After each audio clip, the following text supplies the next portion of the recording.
One morning, the other engines were speaking to Flying Scotsman when Douglas arrived back in time to see him take his enthusiast home. The talking continued until the engines heard the rumble of the Fat Controller's car approaching them. The engines all waited patiently while the Fat Controller got out of his car. He approached the engines and announced that they had all been honored and thanked Flying Scotsman and his owner for their help. "Please tell everyone," he went on, "that whatever happens elsewhere, Steve will still be at work here. We shall be glad to welcome all who want to see and travel behind real engines." This announcement was greeted with cheers and whistles from all the engines as the Flying Scotsman departed to collect his last train headed for the mainland. All while the song "Will You No Come Back Again" being led as one might expect by Donald and Douglas.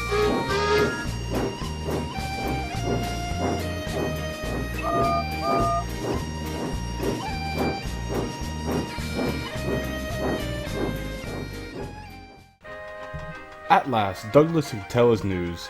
They were all excited about it and agreed that something must be done for Oliver. "I'm feared," said Donald. "Some murdering diesel may creep in, and him there all alone, lacking steam to even whistle for help." "You're right," said James. "It won't be safe till the Fat Controller knows." "Douglas should tell the Fat Controller at once," said Gordon firmly. "Is me speak to the Fat Controller? It's forward you think me and maybe interfering." "Well, here he is," said a cheerful voice. "Now what's this all about?" Duck broke the awkward silence. "Beg pardon, sir, but we do need another engine." "I agree, Duck, and that is why I'm giving 7101 another chance." Their faces showed such dismay that the Fat Controller had difficulty with his own. "Sir," ventured Gordon at last, "we'd hoped for a real engine." "They," said the Fat Controller gravely, "are rare, and unless one escapes, there's little hope that—" "But, sir," burst out Donald, "one has." "And thanks to Douglas, is now at our works," announced the Fat Controller. "Sir," gasped Douglas, "is there anything you don't know?" "More than you think," he laughed. "Oliver's crew told me all you did, Douglas, and—" "Huck, aye, sir. You couldn't see a braw wee engine, and him in trouble, and no do a wheel's turn?" "More than a wheel's turn, I fancy, Douglas. I'm pleased with you. Oliver, Isabel, and Toad will soon be ours. Oliver and Isabel are just what we need for Duck's Branch Lot." Loud cheers greeted this announcement. "And Toad wants to be your brake van, Douglas." "Thank you, sir. I'd hoped for that. He and I'll do broadly together." The Fat Controller spoke to Duck before he left.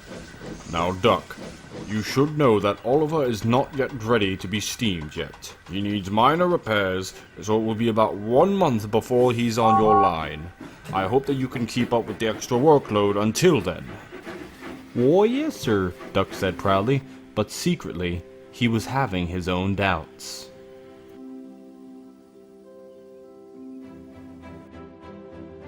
Come on. Load those crates faster. I gotta get back to Orsdale to pull the local.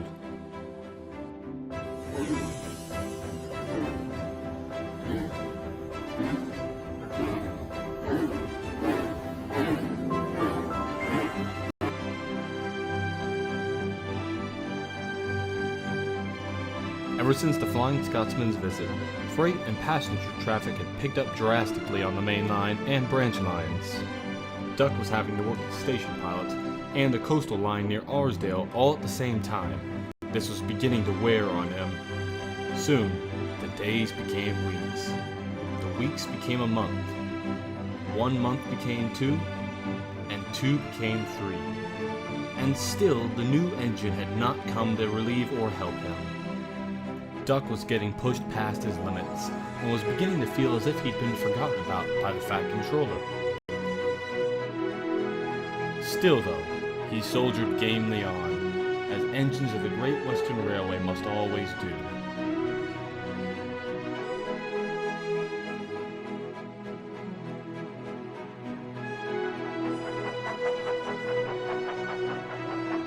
Although, even with the power of his sheer will, Duck was about to find his limit.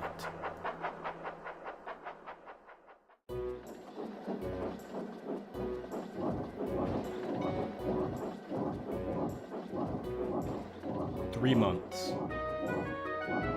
It had been 3 months since Douglas had put Oliver in the works. Oliver was supposed to be helping Duck on the coastal line within 1 month. However, due to the increased workload, the workmen had decided to keep Oliver at the works as a station pilot for the time being. However, this was about to change. Duck was puffing weakly up Gordon's Hill, even without a train, just to get home, when suddenly his wheels slipped violently, and there was a loud crack. Duck cried out, "My cylinders!" And with that, Duck's driver went and phoned for help. When the Fat Controller heard the news, he rushed to the works to find Oliver.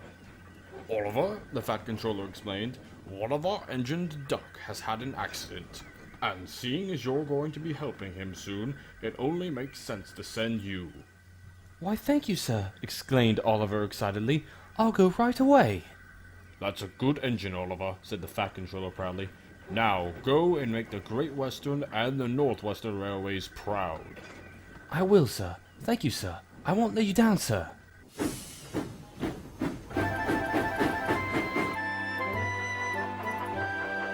Oliver was enjoying his run. He hadn't had a chance to stretch his wheels in forever. Meanwhile, Duck, still stuck on the main line, was feeling sorry for himself, when suddenly he heard an unfamiliar whistle. Who could that be, he wondered. He soon got his answer, when he saw an unfamiliar engine racing over the hill, and was shocked by what he saw.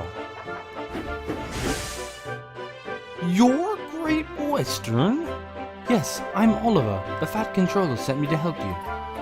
Now let's get you out of here.